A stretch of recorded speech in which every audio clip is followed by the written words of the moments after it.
चाहे रूस और चीन और अमेरिका तीनों की ही बात करो, ये तीनों इस तरह की गोटियां खेल रहे हैं। रशिया ने अटैक किया और कि ये युद्ध 1 हफ्ते चलेगा, 10 दिन चलेगा, लेकिन ये युद्ध 3 साल तक चल रहा। कैसे चल रहा है? यूक्रेन की मदद अमेरिका बराबर कर रहा है, नाटो बराबर कर रहा है, नाटो बराबर कर रहा है, अमेरिका बराबर कर रहा है। ये अगर हम हमारा जो है खरबों अरबों का नुकसान हो रहा है इस युद्ध में, और ईरान ने हमारी बुरी दशा कर दी है। ट्रंप ये चाह रहे हैं कि मैं चीन को ताइवान के फ्रंट पर फंसा दूं, जिस तरह से रूस भी फंसा, कमजोर हुआ। व्हाइट हाउस के जितने अधिकारी थे, इनको जो पेन मिला था और डायरी मिली थी और जो भी कुछ तोहफे के सामान थे, सब डस्टबिन में डाल के चले गए। पर ट्रंप ने यह कह दिया है, ट्रंप ने इस इंटरव्यू में कहा है कि चीन हमसे तेल खरीदने के लिए तैयार है। क्या चीन के दौरे पर अमेरिकी राष्ट्रपति डोनाल्ड ट्रंप ने ताइवान की बलि ले ली है, सरेंडर कर दिया है जिनपिंग के सामने, और यह कह दिया है कि आप खुला लाइसेंस पकड़िए, ताइवान को लेकर आपको जो करना है करिए।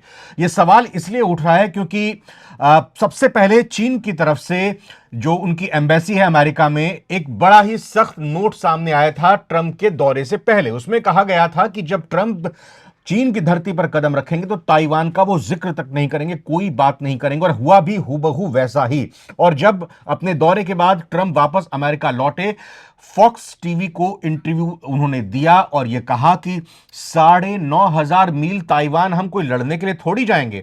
जो बाइडेन जबकि पूर्व राष्ट्रपति ने कहा था कि हम चीन के हमला करने पर ताइवान में पूरा साथ देंगे ताइवान का, और सबसे बड़ी बात यह भी कि ताइवान के साथ एक बड़ी डील होने वाली थी हथियारों को लेकर अमेरिका की, उसको भी यहां पर एक तरह से कहें कि ट्रंप ने कह दिया कि अभी हम ये डील नहीं करने जा रहे हैं। तो इसका मतलब क्या हुआ? और दो चीजें और डेवलपमेंट महत्वपूर्ण होने वाली है। 3 महीने के बाद जिनपिंग भी अमेरिका के दौरे पर जाने वाले हैं, और अगले ही हफ्ते ट्रंप के दौरे के बाद अब तुरंत रूसी राष्ट्रपति पुतिन चीन पहुंचने वाले हैं। बहुत कुछ घट रहा है, बहुत कुछ हो रहा है, लेकिन ईरान को लेकर कुछ भी रास्ता नहीं निकला। कैसे सारी कड़ियां मिली हुई हैं, क्या कुछ 3 बड़ी शक्तियों के बीच में चल रहा है, रूस के बीच में, चीन के बीच में, अमेरिका के बीच में, सारी बातों का डिकोड करने की कोशिश करेंगे। विनीत त्रिपाठी मेरे साथ, मेरे सहयोगी इस वक्त जुड़ चुके हैं। विनीत, आपका बहुत बहुत स्वागत है। और जैसा मैंने कहा, क्या इतनी आसानी से इस बयान को ले लिया जाए कि अमेरिकी राष्ट्रपति ये कह रहे हैं कि हम वहां ताइवान में लड़ने के लिए थोड़ी जाएंगे, जबकि वहां ताइवान, साउथ कोरिया और जापान तीनों ही को अभी तक पूरी तरह से मदद अमेरिका करता आया है? क्या मामला है? माना कि अब इनके बयानों को सीरियसली अब नहीं लिया जाता है, और जब आप किसी दूसरे देश में जाकर और जब इस तरह के ताकतवर मुल्क के प्रेसिडेंट से बात करते हैं, तो उसका हर एक शब्द का एक मायने होता है। यहां पर पहली चीज जो इन्होंने कहा कि हम इतने मील दूर जाके और ताइवान थोड़ी युद्ध लड़ने जाएंगे, तो जनाब ये बता दो, क्या ईरान में चीन जाके युद्ध लड़ा था? क्या रशिया पुतिन आके ईरान के लिए युद्ध लड़े? तो इजराइल लड़ा है ना युद्ध। तो इजराइल लड़ा ना, इजराइल का युद्ध था, तो इजराइल और यूएस मिलके लड़े। लेकिन जो उनकी मदद कर रहे हैं, ईरान की मदद कौन कर रहा है? रूस कर रहा है, चाइना कर रहा है, दुनिया को पता है। तो क्या रूस की आर्मी वहां पर दिखी? नहीं दिखी, मदद बराबर हुई। चीन की आर्मी दिखी? नहीं दिखी, मदद बराबर हुई। ये तो बहुत छोटी बात, और बहुत मतलब ये एक ऐसी बात है कि तो डर गए हैं, घबरा गए हैं, ऐसा क्यों बोल रहे हैं? वो ऐसा क्यों कह रहे हैं कि मैं ताइवान में लड़ने के लिए नहीं जाऊंगा? तो इसका मतलब क्या माना जाए कि वो ट्रंप को धंधा बड़ा दिखाई दे रहा है, और अपना देश हित, जो कि पुराने राष्ट्रपतियों की, उनकी पूर्व राष्ट्रपतियों की नीति रही है कि हम मदद के लिए जाएंगे, लड़ने के लिए जाएंगे, आपके बेसिस यहां पर ताइवान में मौजूद हैं। आप साउथ सी की बात करते हो कि वहां पर हमें अपना पूरा कब्जा और कंट्रोल चाहिए, प्रशांत महासागर में कंट्रोल चाहिए, आप क्वाड का गठबंधन संगठन बनाते हो, और अब आप चीन के सामने बिल्कुल बेचारे नजर आ रहे हो। रविंद्र सर, हम लोगों ने पहले भी इस बात कहा है कि अमेरिका हमेशा इस बात से हमेशा उसको खौफ ज्यादा होता है, कोई हमसे बड़ा ना हो जाए, कोई हमसे ताकतवर ना हो, कोई हमसे इस मामले में रणनीतिक हो, चाहे व्यापारिक हो, चाहे इकोनॉमिक हो, किसी भी तरह से। लेकिन चाइना ने वो कर दिखाया है। चाइना उनसे हर मामले में आगे बढ़ता चला जा रहा है। अब उनको इस बात का डर है कि यार, एशिया में अभी तो एक ही ये व्यक्ति है, जो कि एक ही देश ऐसा है जो अगर भविष्य में हमको आंख तरे रहेगा, या अगर ताइवान वाले मसले पर हम आमने सामने आ गए, तो अंजाम क्या होगा? अंजाम बहुत बुरा होगा। क्योंकि ईरान ने दिखाया है कि देखो, एक स्ट्रेटेजिक वॉर और डायरेक्ट वॉर में बहुत फर्क होता है। ईरान ने इस वॉर को स्ट्रेटेजिक तरीके से लड़ा, और उसका रिजल्ट क्या है सबको पता है। लेकिन इस बार अगर उसका जो ताइवान को लेकर ये बयान दे रहा है कि भाई इतने दूर थोड़ी हम लड़ने आएंगे। देखिए, पहली चीज तो कोई भी चीजें पेपर नहीं हुई है, ऑन पेपर कुछ नहीं है, सब मुंह जबानी बातें हुई हैं। ऑन पेपर हुआ भी है तो पता नहीं, वो नहीं, इस सब ताइवान को लेकर कुछ नहीं है। ताइवान को लेकर तो जाहिर सी बात है, ठीक वो है, तो चीन ने मना ही कर दिया। वो ये बेसिकली गए थे, ये अपने अपने साथ में अपने व्यापारिक दोस्तों को साथ लेकर गए थे, ये हित साधने गए थे कि भाई चीन के साथ में अगर हमारा बढ़िया व्यापारिक चीजें चलने लगी तो फिर चीन ठंडा पड़ जाएगा। मैं एक चीज बताऊं आपको, मेरे को इसमें एक चीज दिखाई देती है, चाहे रूस और चीन और अमेरिका तीनों की ही बात करो, ये तीनों इस तरह की गोटियां खेल रहे हैं कि हम कैसे एक दूसरे का रस, एक दूसरे का जूस निकाल सकें, अपने हित के लिए उनका इस्तेमाल कर सकें, और कैसे उसको हम फंसा सकें। आप देखिए कि रूस फंसा हुआ है अभी यूक्रेन युद्ध में, यूक्रेन की मदद अमेरिका बराबर कर रहा है, नाटो बराबर कर रहा है, नाटो बराबर कर रहा है, अमेरिका बराबर कर रहा है। दूसरी तरफ आप इस तरफ आइए, ईरान के युद्ध में अमेरिका फंसा हुआ है, उसकी मदद ईरान की, जैसा आपने बताया, रूस और चीन लगातार कर रहे हैं। अमेरिका की मुझे एक रणनीति यहां पर दिखाई दे रही है ट्रंप की, क्योंकि कहा जाता है ना कि जो आप बोल रहे हो वो दिखता नहीं है, वो असल में सच्चाई वो नहीं होती, जो नहीं कहा जा रहा है वो सच्चाई होती है। मुझे ऐसा लग रहा है कि ट्रंप ये चाह रहे हैं कि मैं चीन को ताइवान के फ्रंट पर फंसा दूं, जिस तरह से रूस भी फंसा, कमजोर हुआ, अमेरिका फंसा और पूरी तरह से दुनिया के सामने एक्सपोज हो गया, वो भी चाह रहा है कि चीन को फंसा दूं वहां पर ताइवान पर, और मैं खुद से मदद करके ताइवान की वहां पर ये एक तरह से उसको भी, चीन को भी अंदर से खोखला करने की कोशिश करूं, उसको भी कमजोर। बिल्कुल, ये एक मेरे को यही इनकी पॉलिसी, आपने बिल्कुल सही कहा। ये चाहते हैं, देखिए 3 साल से वहां जंग में फंसा हुआ है। सबसे पहले शुरुआत में क्या कहा जा रहा था कि जब रशिया ने अटैक किया और कि ये युद्ध 1 हफ्ते चलेगा, 10 दिन चलेगा, लेकिन ये युद्ध 3 साल तक चल रहा। कैसे चल रहा है भाई? ऐसे चल रहा है कि पूरा नाटो देश, पूरे आपकी ब्रिटेन, इसको अब खुलेआम है ये कोई, अब मैं ऐसी कोई बात नहीं इसमें, जो आप इंटरनेट करके देखिए कितने ड्रोन्स हो, हथियारों की सप्लाई है। आज आपको बता दूं कि यूक्रेन में सबसे ज्यादा ड्रोन बनाने की क्षमता पूरे वर्ल्ड में सबसे ज्यादा हो रही है, यूक्रेन में सबसे ज्यादा प्रोडक्टिविटी है। अभी तक हम लोगों को क्या वेस्टर्न मीडिया ने क्या बताया, दिखाया कि ईरान, तुर्की, ये मेजर जो है आपको बना रहे हैं ड्रोन्स में, उस आगे बढ़ रहे हैं।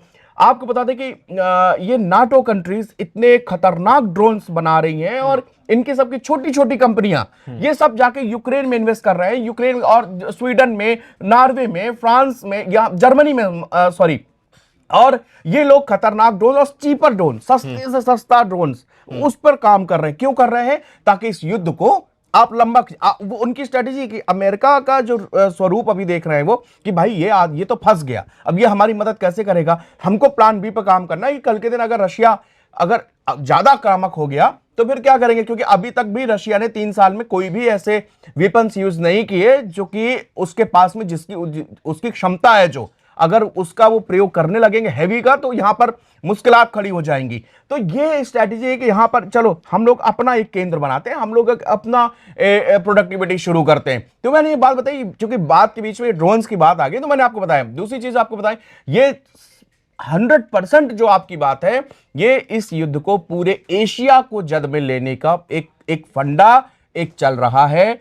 इनकी इंटेलिजेंस एजेंसियां, इनकी सरकारें केवल इसी बात में है कि ये जो पश्चिम एशिया है, इस युद्ध को पश्चिम एशिया तक ना रह जाए।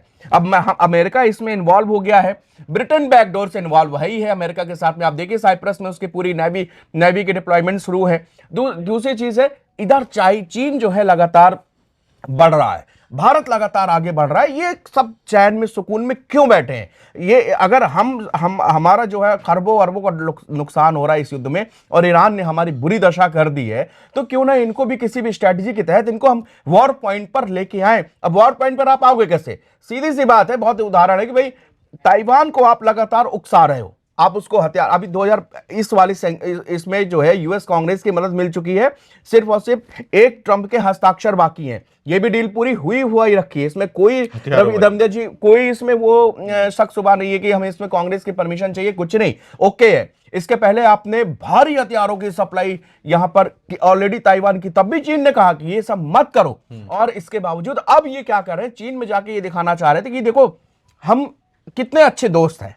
लेकिन यहां पे कुछ ऐसी घटनाएं घटी चीन में, एक तो बॉडी लैंग्वेज दोनों के बहुत डिफरेंट थे, ना कोई गर्मजोशी, क्योंकि दो ताकतवर देश मिल रहे थे, और दूसरे एक दूसरे के शत्रु हैं, वो उसको नहीं देख सकता, वो उसको नहीं देख सकता।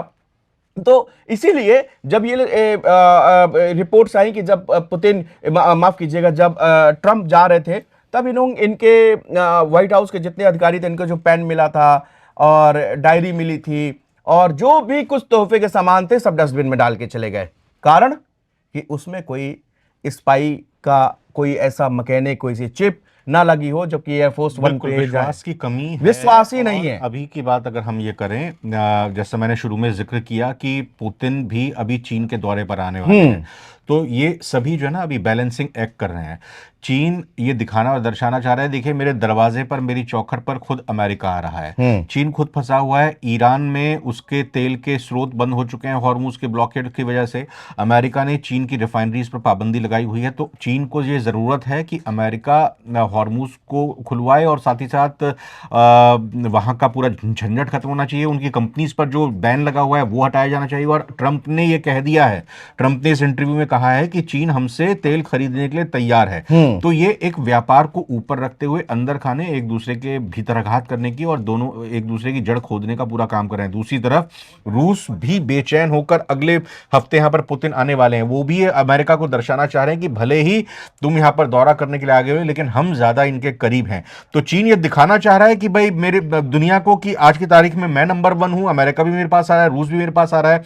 अमेरिका ये दर्शा रहा है, ये दिखा रहा है कि भाई पहले मैं अपनी अर्थव्यवस्था को सही करूं और मैं पूरी तरह से ये चाहता हूं कि बिजनेस मैटर्स मेरे लिए। और ईरान के रुख पर चीन ने कहीं भी कुछ नहीं कहा कि भाई हम अमेरिका की मदद करेंगे या फिर हम ईरान से कहेंगे कि आप हॉर्मुज को खोल दीजिए। तो एक तरह से कहें कि ये अपने व्यापार को, अपने धंधे को आगे रखते हुए एक दूसरे को फंसाने वाली यहां पर बात होती हुई इन तीनों ही देशों की वजह से दिखाई दे रही है। और अपना हित ये पहले देख रहे हैं, बाकी दुनिया का जो कुछ होना है होता रहे। रविंदर जी, जब पुतिन चाइना आएंगे तब उनकी जब वो आएंगे तब उनकी देखिएगा स्थितियां, और उनकी दोनों के बीच में गर्मजोशी देखेंगे और ये पूरी दुनिया देखेगी। क्योंकि पुतिन ही वो व्यक्ति थे जो कि सबसे पहले उन्होंने इस बात को समझा था कि अगर फ्यूचर में रशिया, इंडिया, चाइना, आरआईसी का कॉम्बिनेशन, इसीलिए उन्होंने बीच में जब आपने देखा जब बातचीत तेज होने लगी ये हुआ कि आपको उन्होंने कहा कि भाई जो आपके बॉर्डर्स लाइंस हैं इनके अगर जो मतभेद है इनको आप सही कर लें। अगर इनको दोनों पक्ष मिलके उन्होंने कंप्रोमाइज कराने के लिए पुतिन बीच में थे ताकि भारत और चाइना के बीच में बैलेंस, लेकिन वो है नहीं, वो भी नजदीक नहीं है। लेकिन उन्होंने ऐसा क्यों सोचा? अगर कोई राजनेता इस चीज को सोच रहा है कि ऐसा करने से आगे चल के वो इसलिए सोचा ना कि भाई आप एक देश के तौर पर बैलेंस, हाँ, आप एक देश के तौर पर, आप चाहे रशिया अकेले दम पर, भारत अपने अकेले दम पर या चीन अपने अकेले दम पर अमेरिका को नहीं संभाल सकता, लेकिन आरआईसी का अगर गठबंधन बन जाए तो आप अमेरिका को भी संभाल सकते हो। अमेरिका के साथ नेटो और यूरोप पूरा का पूरा आ जाए, आप उनको भी बढ़िया तरीके से रशिया तो आराम से समझ लेगा,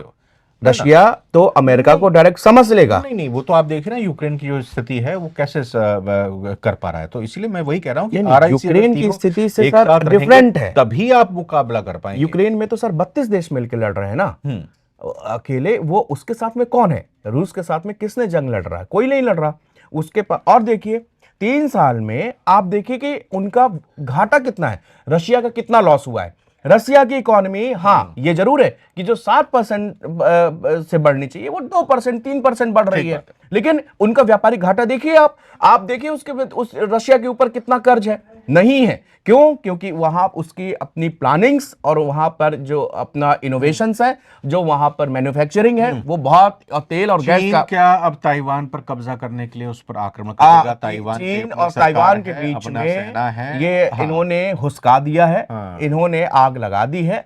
और ये आग कब सुलग जाए, कब जो है, चूंकि बहुत बड़े बड़े एक्सपर्ट इस बात को अब कह रहे हैं, क्योंकि वो हालात देखते हुए कि भाई ये जंग जो है ईरान वाली ये रुकने को रही। आप बताइएगा भाई कि क्या ट्रंप ने वाकई सरेंडर कर दिया ताइवान के नाम पर, या फिर सरेंडर करके चीन को उकसाने का काम करते हुए एक बड़ा गेम खेल दिया है कि ताइवान पर चीन कब्जा करे और ताइवान को पीछे से हम हथियार दें?